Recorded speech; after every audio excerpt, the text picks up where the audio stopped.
Welcome to the open mic. We're really glad you're joining us. Yeah, absolutely. Thrilled to be here and dig into this. Because, usually when we talk about like a medical diagnosis, there is this expectation of just absolute undeniable precision. Right. You want the facts. Exactly. Like say you fall off a bike, your arm swells up, you go to the hospital, and the x-ray machine spits out an image with this jagged white line right across the bone. And everyone can see it. Yeah, the doctor points to it, you look at it, and there's just an objective shared reality. Yeah. The bone is broken. And the path to healing is obvious too. A cast, maybe 6 weeks of rest. It's universal understood. Right. But we crave that level of diagnostic clarity in almost every aspect of our lives, don't we? Oh, for sure. We want to be able to isolate the exact moment something went wrong. We want to point to that metaphorical, jagged white line and just apply a standardized fix. Yeah, it's a very comforting binary way of viewing the world. Broken or not broken, sick or healthy. But the moment you step out of the physical realm and into the world of human relationships, specifically the incredibly complex dynamics of the family unit, that x-ray machine just shatters. It really does. It's completely murky. And if you have ever looked around at the families in your orbit, or perhaps even your own family, and wondered why so many seem to be quietly, almost invisibly splintering apart, you are absolutely not alone. No, not at all. And that brings us to our guiding source for this exploration. It's a deeply researched, really eye-opening article from The Independent. Yeah, written by Holly Evans. Well, because when we think of families breaking apart, our cultural imagination tends to default to the dramatic, right? We picture a sudden tsunami. Right, like a massive, undeniable event that just destroys the whole village overnight. Exactly. But Evans is mapping out a slow, relentless shift in the watermark of modern family life. The slow erosion. Yeah, the steady erosion of the shoreline. It's happening so gradually that you almost don't notice the landscape has fundamentally changed until you're standing underwater. And we are going to map that changing shoreline for you today. Our mission is to really look at the startling statistical realities of family cutoffs.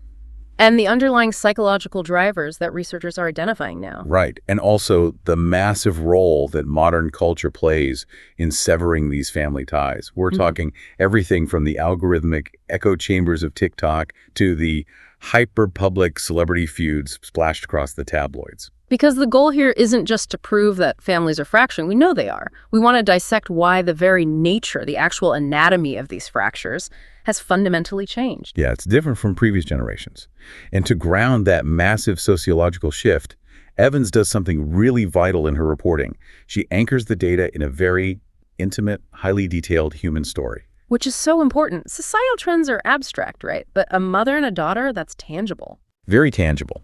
So the article introduces us to a woman named Debi Richens, and her experience really forms the emotional core of this entire phenomenon. And the picture Debi paints of her early family life is almost idyllic, isn't it? Oh, totally. She and her daughter shared an incredibly close bond.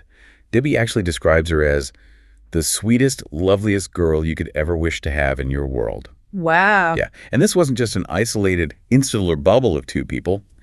Debi recounts these beautiful, fond memories of long summer holidays spent with relatives down in Devon. So she was really integrated into the family. Exactly. The daughter didn't just have a good relationship with Debi. She was deeply woven into the fabric of the extended network.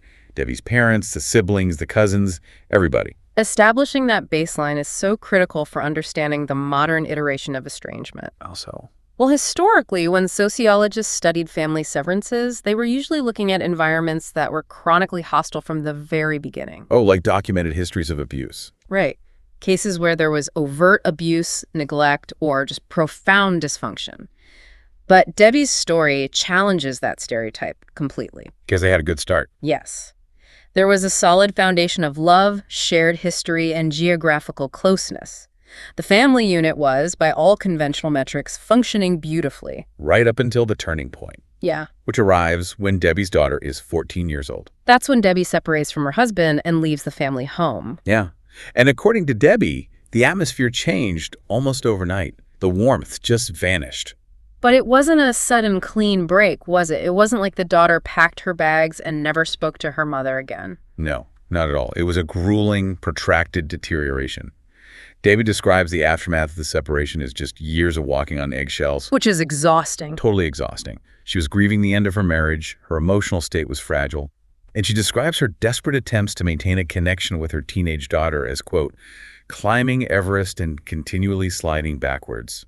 Man, the psychology embedded in that climbing Everest metaphor is profound. It really hits you, right? It does. Because when a relationship is severed by a singular catastrophic event, the grieving process, while horrific, can at least begin. The boundary is clear. Exactly. But what Debi is describing is the psychological torture of ambiguous, slow-motion estrangement. Just constantly trying to fix it. Right. You are expending massive amounts of emotional caloric energy. Okay. You're hypervigilant, analyzing every text message, every tone of voice, trying to find the right foothold to pull the relationship back up to stable ground. And despite freezing on the side of this emotional mountain, you continually lose ground. And here's the element of Debi's story that is frankly baffling, and it forces us to rethink everything we assume about family cutoffs. Yet Debi explicitly states that there were no massive, undeniable traumas driving this wedge. Which goes against all our cultural assumptions. It really does. She lists them out to make it clear. She says there were no safeguarding issues, there was no police involvement. No severe mental health crises that required institutional intervention. None. No social services knocking on the door to perform welfare checks. We are confronting the mystery of the mundane here. Society's default assumption is that estrangement requires a clear villain and a clear victim, usually defined by an egregious event. Right. If a kid stops speaking to a parent, the societal whisper network immediately assumes the parent must have committed some unspeakable act. Exactly. People think, oh, they must have done something awful. But Debi's reality is entirely different. She simply says, I was just cut out of my daughter's world.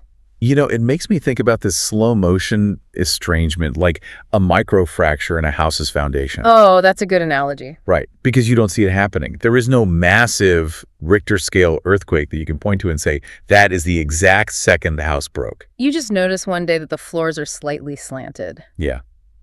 Then a few months later, the doors won't close quite right because the frame is warped.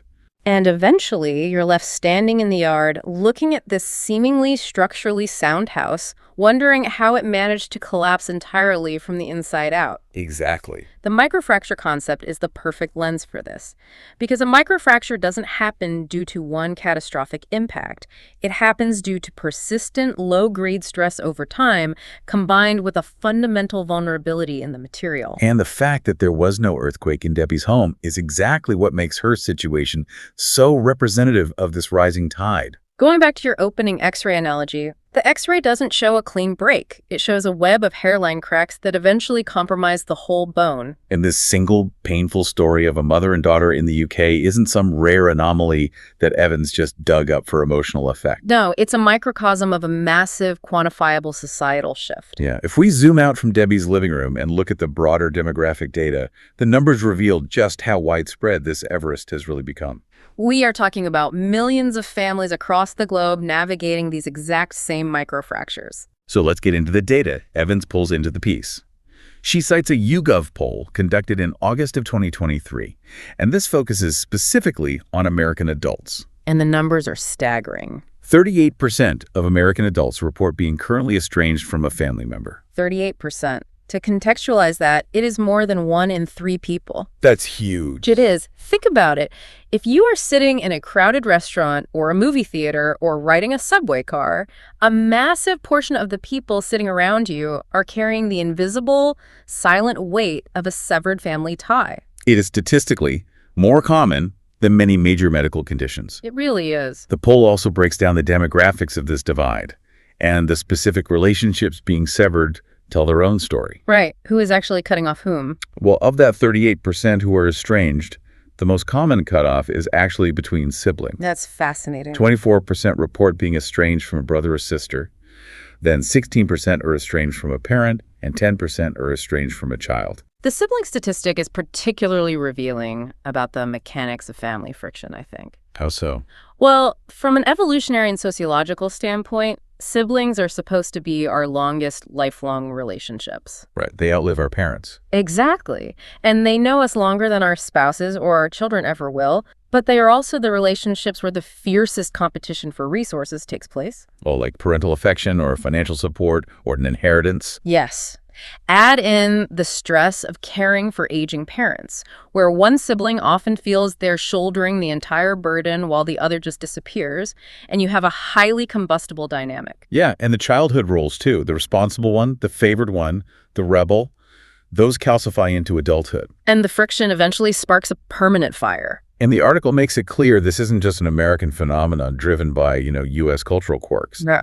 Evans brings in the UK perspective to show the global nature of this tide. It's happening everywhere. Yeah, there is a charity in the UK called Stand Alone, which specifically supports adults experiencing family estrangement. And their data is equally revealing. Their data shows that over a quarter of the British public, more than 25%, knows someone who is estranged from a family member. Which proves the absolute proximity of the issue. Even if you are fortunate enough to exist in a completely harmonious, structurally sound family unit, you are highly likely to be adjacent to a fracture. You are watching a coworker quietly navigate the holidays alone. Or supporting a partner who hasn't spoken to their father in a decade. Or listening to a friend detail the agonizing fallout with a sister. Exactly. But out of all the numbers in the source material, there is one specific data point that absolutely stopped me in my tracks. Oh, the reconciliation gap. Yes. It's not just about who is cutting ties, it's about the massive disparity in who actually wants to fix the fracture once it happens. And I have to admit, I am genuinely lost here on this one. The poll shows that more than 2/3 of estranged parents or grandparents, over 66%, say they would be open to reconciliation. They are actively leaving the light on the porch? Right. But when you ask the estranged children, only 35% say they are willing to re-engage with their parent. It's a massive disconnect. How are we at a point where a supermajority of parents are standing there saying, please, let's fix this, and almost 2/3 of the kids are just flat out refusing? Right. It feels counterintuitive. Is this pure stubbornness on the part of the younger generation?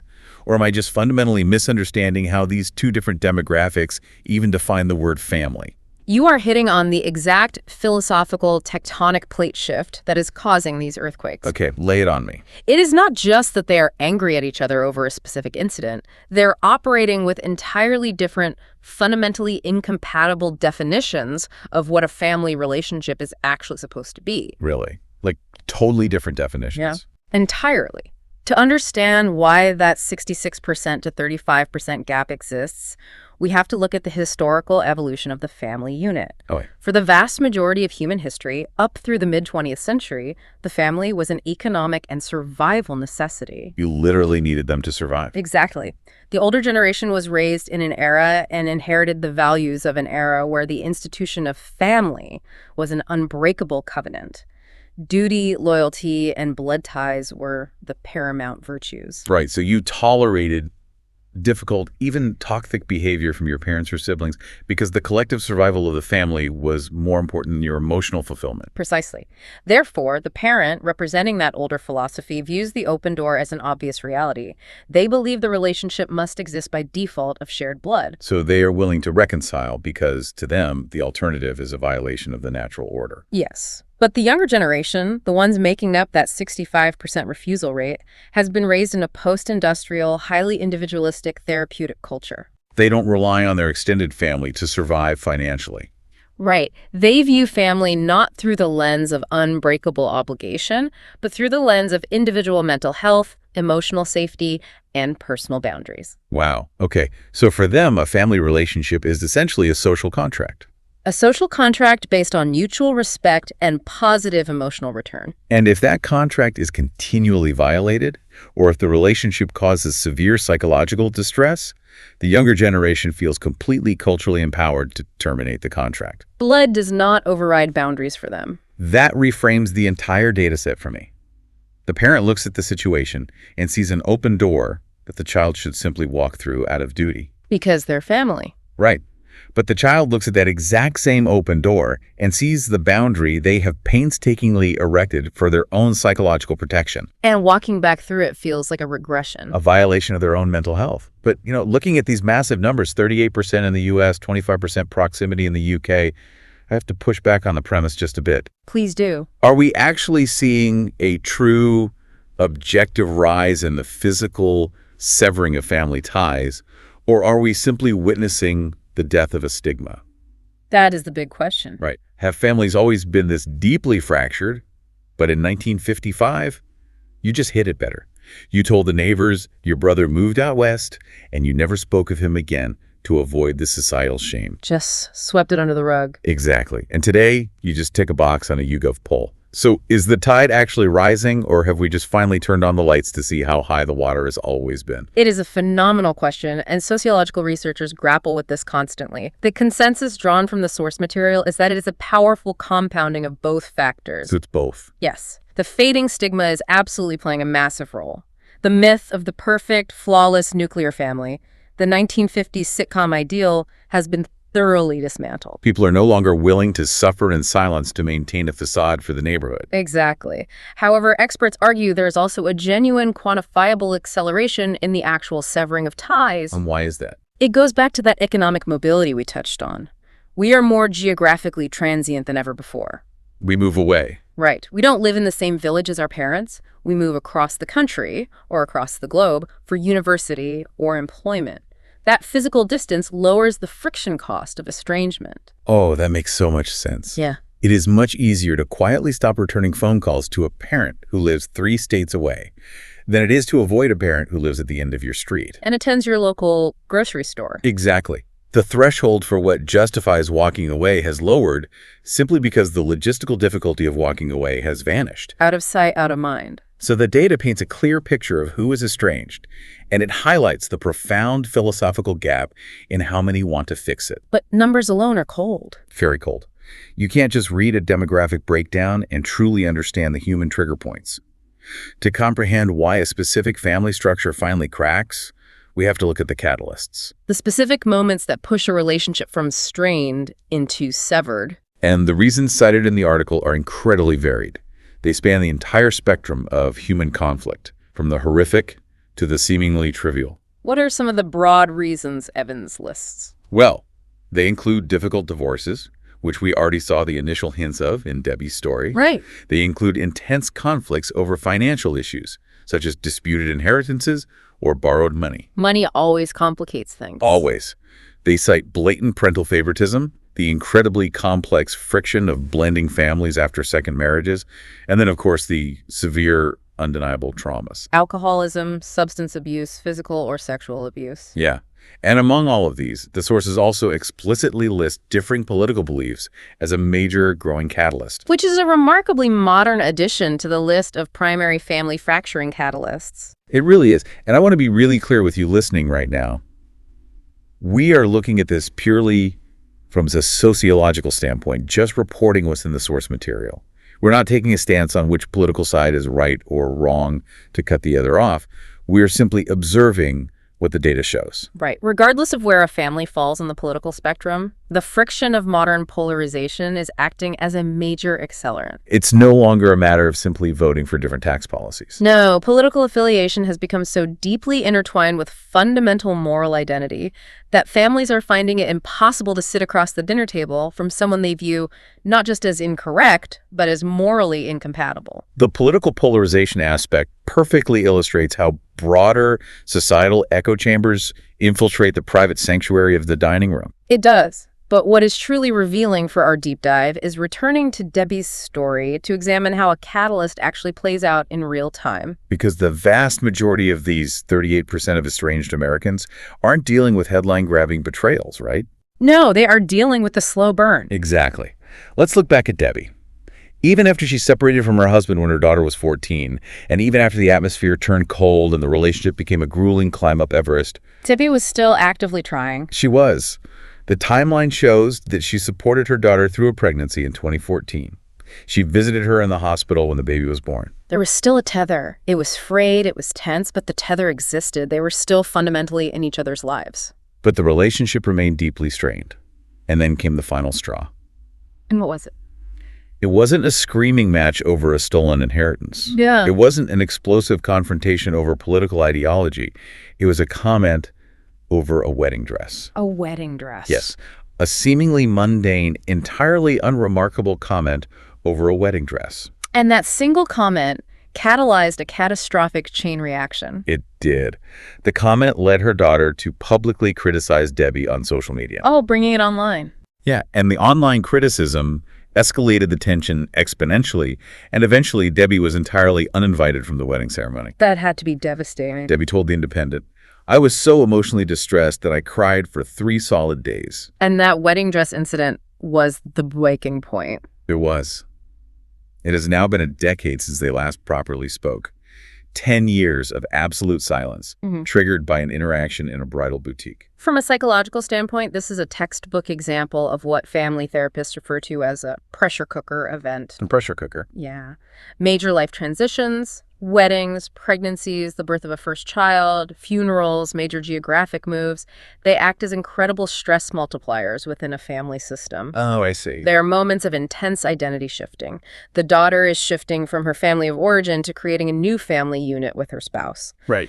These transitions force all the hidden underlying microfractures to the surface because the structure is suddenly bearing a massive new emotional weight. So the wedding dress comment wasn't actually about the lace or the neckline or the price of the dress. Not at all. The wedding dress was simply the final load-bearing straw. Right. When you have years of walking on eggshells, years of unaddressed grief and resentment stemming from the parents' divorce, and you combine that with the high-stakes, highly performative emotional pressure of planning a modern wedding. The mundane becomes explosive. Exactly. The wedding dress was just the avatar for a decade of unresolved tension. You know, it's like the Archduke Franz Ferdinand assassination of this family's dynamics. Oh, I love that historical framework. Let's unpack that. Well, if you look at the outbreak of World War I, shooting the Archduke didn't solely, in a vacuum, cause a global conflict. No, Europe was already a massive powder keg. Exactly. You had decades of underlying tensions, secret overlapping alliances, intense militarism, and deep-seated national grievances. The continent was soaked in gasoline. And the assassination of Franz Ferdinand was just the match that ignited the inevitable fire. In Debi's family, the divorce, the shifting allegiances, the years of tense communication, that was the gasoline. And the wedding dress comment was the spark that finally blew up the decade of eggshell walking. That analogy operates on multiple levels because it also highlights the chain reaction that follows the spark. Right. The assassination triggered the alliances, pulling more and more countries into the fray. And what is particularly modern and devastating about Debi's story is how her specific spark ignited. The argument over the dress didn't stay confined to the private walls of the bridal boutique or the family living room. It spilled over into the public domain. The daughter took the grievance to social media. Yes. The daughter didn't just quietly stop calling Debi. She actively posted about her mother's behavior online to an audience. This phenomenon, taking intensely private, nuanced family friction and broadcasting it to a public audience for consumption and judgment, is exactly what psychological experts point to as the primary accelerant for this rising tide of modern estrangement. It changes the entire ecosystem and incentive structure of a family argument, doesn't it? Completely. Historically, a family dispute was a closed-loop system. You fought, you retreated to your respective corners of the house, and eventually the shared desire for peace forced a compromise. But when you bring an audience into a private dispute, you are no longer fighting for resolution. You are fighting for narrative control. Wow. You are fighting to be deemed the righteous party by a jury of your peers. Or, in the modern context, a jury of your digital followers. And once you have publicly declared your parent or sibling to be the villain in front of an audience, the psychological cost of walking that back and reconciling becomes incredibly steep. Very steep. You would have to admit to your audience that you might have been wrong, or at least that the situation was more complex than your initial viral post suggested. Which brings us to the core mechanism driving this acceleration. The echo chamber and the rise of what experts are explicitly labeling cutoff culture. Cutoff culture. The Independent article introduces us to Dr. Sam Barcham. She is a family estrangement expert and a chartered counseling psychologist in the UK. So she has a front row seat to the psychological fallout of these fractures. She really does. And she has some very pointed, alarming observations about the role the internet is playing. Dr. Barcham notes that the demographic spread of estrangement is shifting.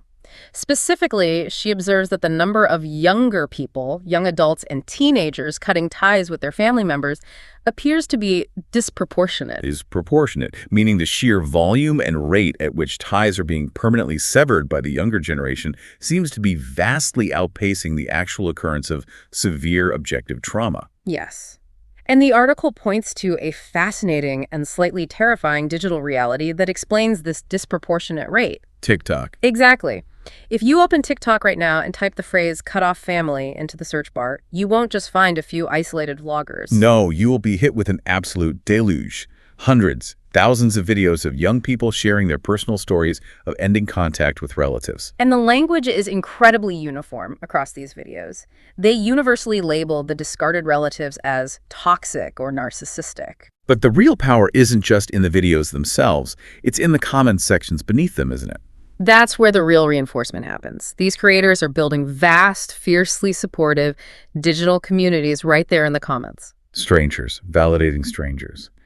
Affirming that cutting off their family was the bravest, healthiest decision they could possibly make. Dr. Bartram issues a very clear, highly nuanced warning about this exact phenomenon. And we need to be incredibly precise here, just as she is. Right. She states unequivocally that we absolutely cannot and should not minimize genuine traumatic experiences. Of course not. If someone is experiencing physical abuse, sexual abuse, severe emotional manipulation, or substance-fueled chaos, setting a hard, impenetrable boundary is not a trend. It is a necessity for fundamental survival. Absolutely. However, her warning centers on how social media algorithms warp the scale of these behaviors. She argues that platforms like TikTok become a massive echo chamber that perpetuates unhelpful messages and creates a false reality. She specifically targets the commodification of therapeutic language, doesn't she? He does. Words that used to have highly specific clinical definitions, terms like toxicity, narcissism, gaslighting, and boundaries, have been stripped of their clinical nuance and turned into trendy buzzwords. This is a critical point. Decades of nuanced, complex clinical psychology, the kind of diagnostic work that takes a psychiatrist months of observation to carefully apply to a patient, has been flattened into easily digestible 60-second video trends. Exactly. Think about it. If a teenager is frustrated because their mother is being overly critical about their grades or their choice of partner, the algorithm doesn't serve them a nuanced video about intergenerational communication styles or the stress of midlife parenting. No. The recommendation engine maps their dwell time, sees they're frustrated with their mother, and feeds them highly engaging, emotionally charged content about surviving a narcissistic parent. Wow. And Dr. Bartram warns that if every uncomfortable disagreement is labeled toxic and every difficult, flawed parent is instantly diagnosed as a narcissist by thousands of internet commenters, the only logical solution presented to the young person is total estrangement. it completely bypasses the grueling, deeply necessary work of conflict resolution. It does. Her professional advice is that people need to seek psychological support in a grounded, clinical setting rather than relying on internet algorithms designed to maximize engagement through outrage and validation. Let's talk about how this completely alters the traditional cost-benefit analysis of family relationships, because the math has fundamentally changed. How so? Historically, if you made the massive decision to cut off a family member, you paid an exorbitant social cost. You lost your immediate community. Right, you might be ostracized from your hometown, your church, or your extended social circle. The isolation was meant to be a deterrent. But now, as the text implies, the internet has inverted that dynamic. Inverted it. Yeah. If you cut off your family and you document it online using the correct therapeutic buzzwords, you don't face isolation. You instantly gain a massive, highly validating new community. That's a profound shift. You are rewarded with thousands of views, likes, and a chorus of voices telling you that your lack of compromise makes you a hero. You literally gain social currency by severing the tie. That makes walking away much more appealing. It does. Yeah. But I have to pause here because I think it's crucial to push back on Dr. Bartram's framing just a bit. Please do. Where do you see the friction in her argument? She calls this an echo chamber No. and a false reality. And I completely understand that self-diagnosing your mother as a clinical narcissist just because she didn't like your wedding dress is highly problematic and dilutes the meaning of the word. Right. But put yourself in the shoes of a teenager who is dealing with genuine, painful ambient dysfunction that maybe doesn't rise to the level of police intervention, but is still deeply damaging. Like intense parental favoritism. Or a deeply emotionally distant blended family where they feel entirely unseen. For that kid who has been told by their family that they are crazy or too sensitive for feeling hurt, isn't finding hundreds of similar stories on TikTok actually a form of deep, necessary validation. It's a fair point. Are we being too quick to blame a social media app for a problem that the family structure itself created? In other words, is TikTok actually the disease causing the rot, or is it merely the thermometer finally showing us how sick the family unit already was? That is the central tension of the modern estrangement debate, beautifully articulated. And the answer is that it acts as both, but the sequence matters immensely. Okay, unpack that. You are entirely right about the power of validation. Validation is a core human psychological need. For a young person who has felt gaslit, isolated, or fundamentally unheard in their own home, finally seeing someone else articulate their exact pain on a screen can be a profound, even life-saving moment of clarity. Right. It provides a vocabulary for pain that they previously couldn't name. It makes them feel sane in an environment that has made them feel entirely unstable. Exactly. But Dr. Bartram's critique is focused on what happens after that initial moment of validation. Oh, I see. A healthy therapeutic process uses validation as a starting point. Yes, your pain is real. Now, how do we build resilience, set healthy boundaries that still allow for connection, and learn the skills of conflict resolution? But the app doesn't do that. The TikTok algorithm does not care about your long-term psychological resilience. It cares about retaining your attention to serve you advertisements. And outrage, tribalism, and dramatic cutoffs drive exponentially more engagement than slow, boring, nuanced family therapy. Exactly. The digital community doesn't just validate the pain, it incentivizes the user to dig their heels in, adopt an absolute identity of victimhood, and permanently sever ties without ever attempting the hard work of repair. Because the algorithm rewards the drama of the severance. That is a chilling realization. Outrage drives more engagement than nuanced family therapy. The algorithm is literally optimizing for family fracture, because a fractured, isolated, user-seeking digital community is a more profitable user than a well-adjusted person resolving issues offline. It's a dark cycle. But this digital validation loop isn't just happening in a vacuum among everyday teenagers on their phones.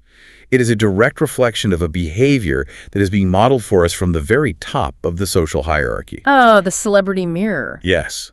The way everyday people use platforms to broadcast their grievances is mirroring how the most famous people in the world now handle their family business on the global stage. It is almost impossible to understate how much high-profile figures influence the shifting Overton window of how the general public navigates private conflict. Humans are inherently mimetic creatures, right? We are. We learn how to behave in complex social situations by watching those with high status. And the article makes a direct, undeniable link here.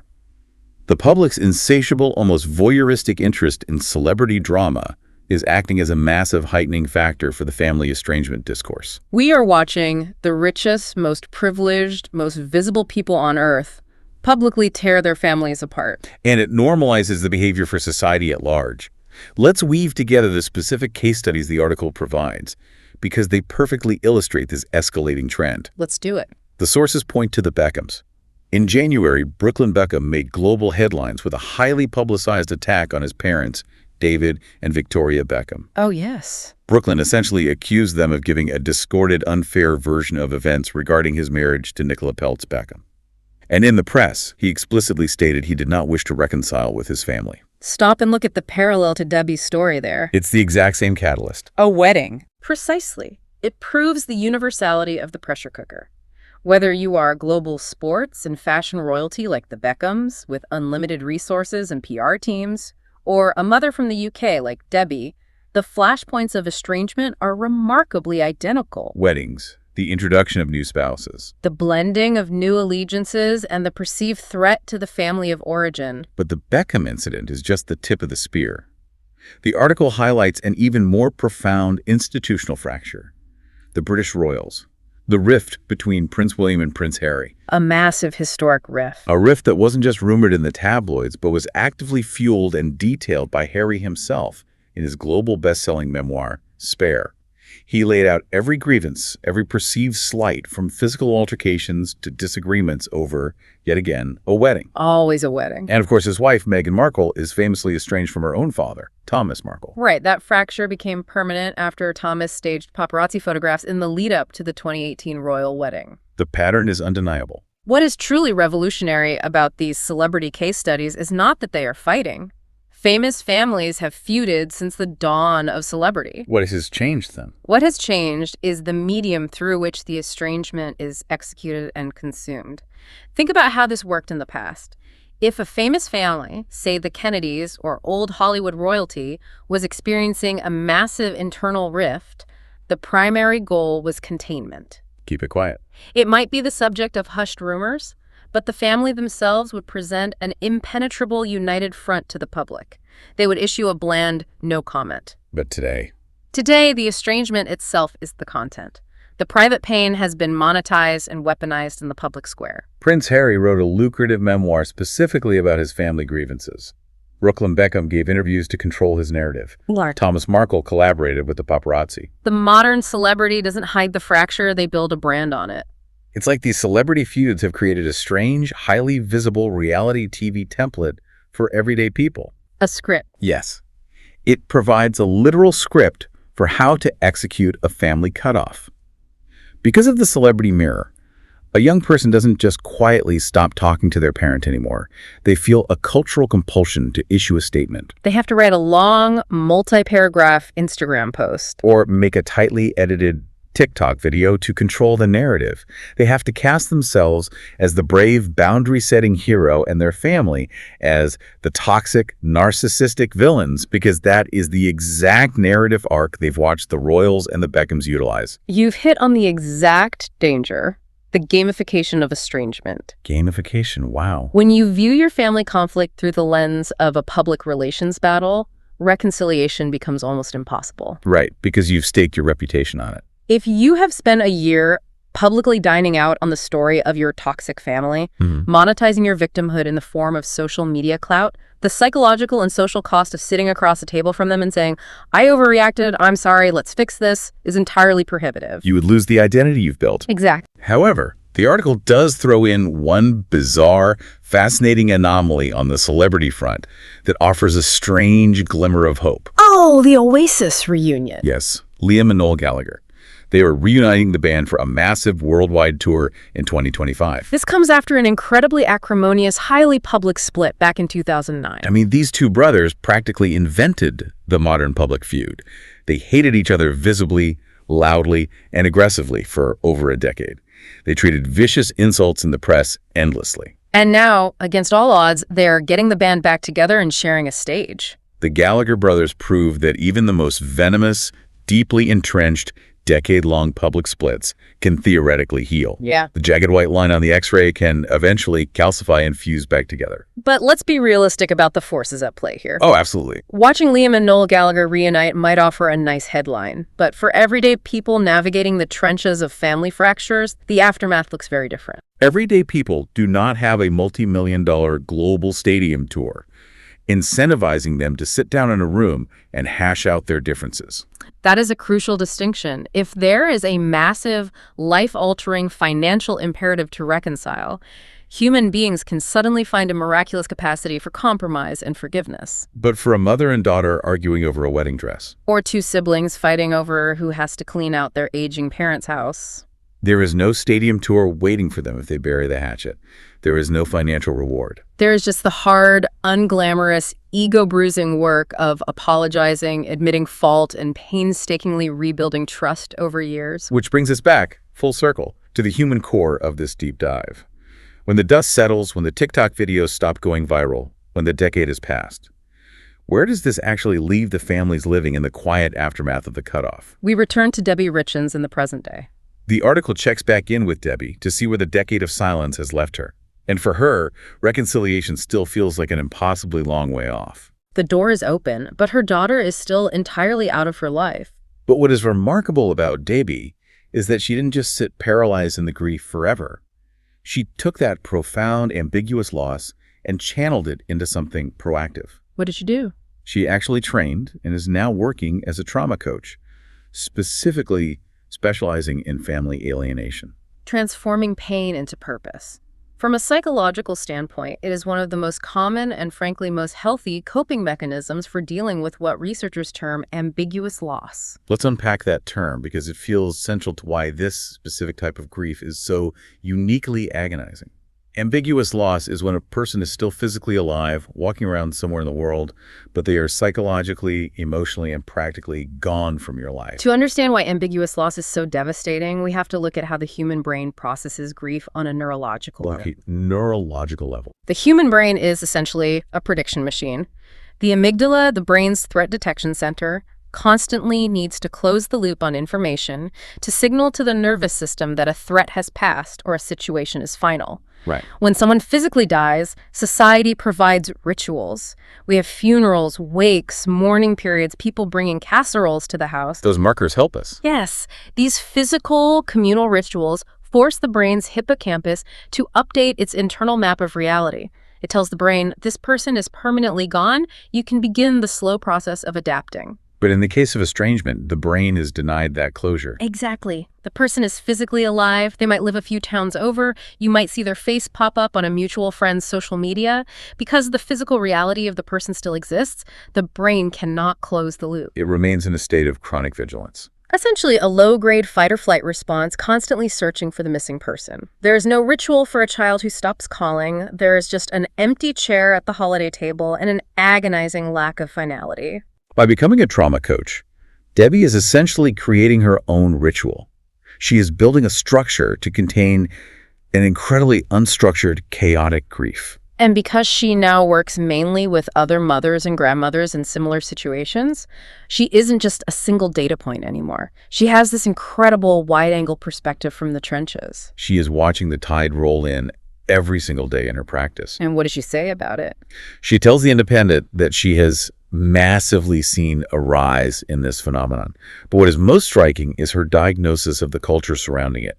It is scathing. Scathing? Yeah. She calls out what she identifies as a huge flippancy that exists in society now regarding family ties. She directly points to the internet's cutoff culture. Wow. And she states that thousands of people, mothers, fathers, grandmothers, are being excommunicated from their adult children's lives for, in her words, some of the most spurious, ridiculous reasons. Spurious and ridiculous, like an offhand comment about a wedding dress. Exactly. She is pushing back incredibly hard against the dominant internet narrative that every cutoff is the result of hidden, profound trauma. She, speaking from a place of deep personal pain and professional observation, is saying, no, sometimes the mundane is just mundane. Sometimes people are throwing away decades of family history over trivial, solvable disagreements, simply because the cultural echo chamber told them that walking away is easier than working it out. It is a profound synthesis of the entire problem we've unpacked today. And her concluding sentiment in the article, after everything she has endured, is just incredibly heavy. Despite the public criticism, despite the profound psychological difficulties of the last 20 years, and despite the decade of absolute silence. What does she say? Debi ends with this statement. The door is always open for my daughter, and always will be. That image, the mother standing by the open door, is the human embodiment of the data we started with. It brings the YouGov poll to life. Debi is the 66% of parents standing by that open door, looking out in the dark, enduring the ambiguous loss. And somewhere out there is the 35% of children refusing to walk through it, convinced the door is a trap rather than a welcome. It's tragic. When you lay it all out, the microfractures, the algorithm of outrage, the celebrity gamification, it is just deeply tragic. The X-ray doesn't show a clean break that can be cast and healed. It just shows two pieces of bone drifting further and further apart in the murky water, convinced the other piece is the problem. Which is why understanding the mechanics of this topic is so vital. This isn't just an abstract sociological exercise. It is a real-time mapping of the emotional infrastructure of our society. No, it's not abstract at all. And if you are listening to this right now, we really urge you to take this map and apply it to your own relationships. Look at your own family dynamics. Are there microfractures forming in the foundation? Are there eggshells scattered across the floor that you and your siblings or parents are silently pretending not to walk on?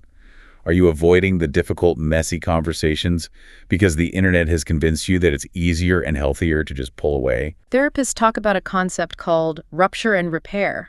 Right. The health of a family isn't measured by the absence of ruptures. The eggshells will eventually crack, arguments will happen, the foundation will settle. The health of a family is measured by the speed and willingness to repair those ruptures. As a culture, we have highly optimized for the rupture. We have thousands of TikTok videos teaching us exactly how to walk away. But we desperately need to relearn the skill of the repair. Communicate before a minor transition, like a wedding or a move, becomes a 10-year wall of silence. Because once that microfracture spreads and calcifies, it is incredibly difficult to rebuild the house. And as we close this deep dive, I want to leave you with one final, lingering question to turn over in your own mind. A thought experiment. Yeah. We have spent this time discussing the immense power to cut people off, the logistical ease with which we can sever lifelong ties, and the digital ecosystems that provide us with instant validation for doing so. But there is a cost. There is. As we move further into a highly individualized, digitally isolated, hyper-curated future, we have to ask ourselves, are we evolving into a society that is incredibly skilled at setting impenetrable boundaries, but completely losing the vital, messy, beautiful human skill of forgiveness?